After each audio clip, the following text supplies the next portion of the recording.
Os discípulos seguiram ansiosamente seu Senhor de Jerusalém a Betânia, algo que está registrado em Lucas capítulo 24, versículo 50.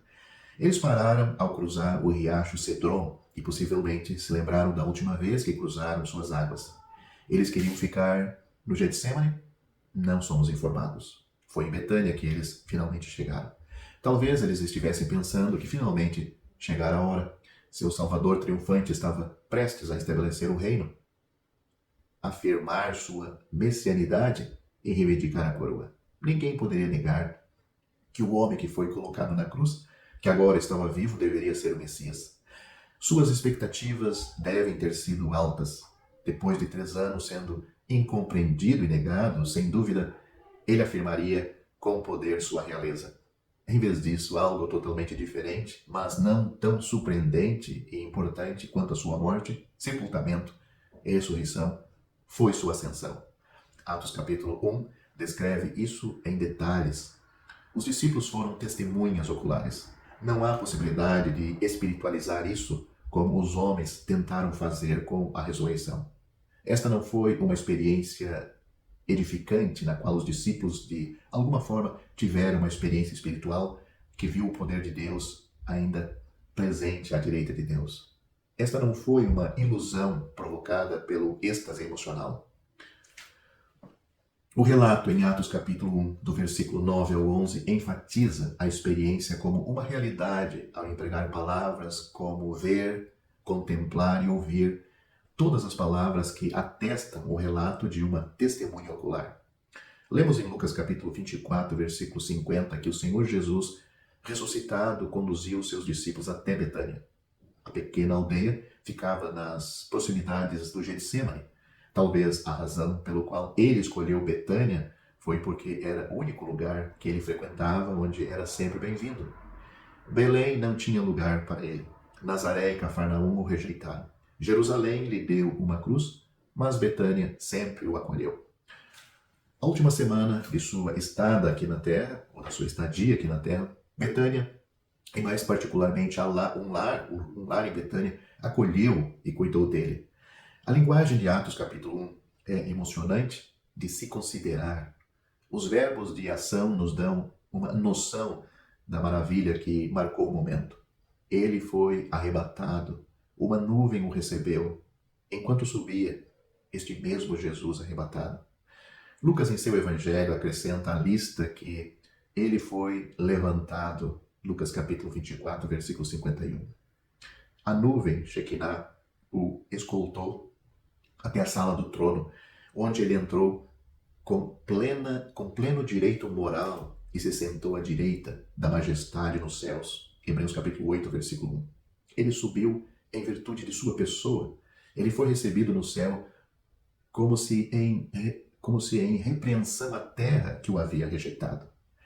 Aquele que carregou uma cruz para a colina da caveira foi agora levado para o céu para ser adorado por seu Pai, abordado por seu Pai, melhor dizendo, e adorado pelos seus aqui na terra.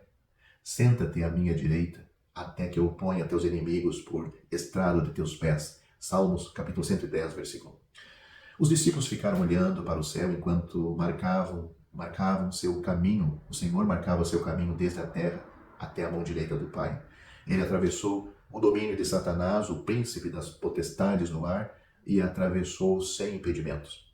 Todas as hostes do inferno tiveram que se afastar enquanto o poderoso conquistador caminhava triunfantemente por seu domínio. Colossenses capítulo 2, versículo 15. Sua suposta vitória no Calvário foi sua derrota final de Satanás. Sua ascensão através de sua esfera demonstrou a eles sua impotência e foi um prenúncio de sua derrota final e definitiva. Em Gênesis, temos uma bela ilustração disso na vida de José, pois chegou o dia em que José foi chamado de sua cela na prisão e conduzido à sala do trono do faraó. Como sinal de sua exaltação, um anel foi colocado no dedo de José, investido de autoridade e majestade. De maneira muito maior, a glorificação do Filho de Deus o colocou no cume do domínio e da glória universal. Ouçam algumas das palavras dos escritores do Novo Testamento. Também Deus o exaltou soberanamente. Filipenses capítulo 2, versículo 9. Muito acima de todo principado e potestade. Efésios capítulo 1, versículo 21. Ele é também o mesmo que subiu muito acima de todos os céus. Efésios capítulo 4, versículo 10. Mais alto, mais sublime que os céus. Hebreus capítulo 7, versículo 26. Deus deu o lugar mais alto ao homem, a quem a terra deu o lugar mais baixo. Ele não é apenas exaltado, mas altamente exaltado. Não apenas acima de tudo, mas muito acima de tudo. Deus não poderia honrar seu Filho em nenhuma medida mais elevada?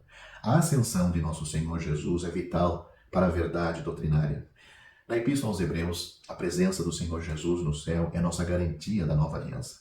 Assim como a aceitação de Israel, ano após ano, dependia da aceitação de seu sumo sacerdote no dia da expiação, Cristo, tendo entrado no céu, é nossa garantia de nossa aceitação.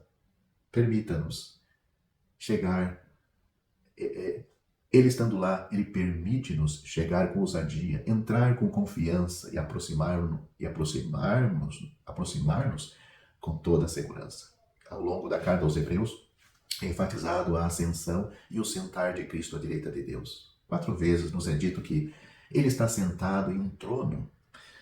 Cada menção nos garante que Ele se senta no trono do controle universal, Hebreus capítulo 1, versículo 8. Ele ocupa um trono de conforto infalível, Hebreus capítulo 4, versículo 16. Ele se senta em confiança inquestionável, Hebreus capítulo 8, versículo 1. Ele está sentado como o incontestado campeão da fé, Hebreus capítulo 12, versículos 1 e 2, é também a garantia de um futuro para Israel, para a igreja e para as nações.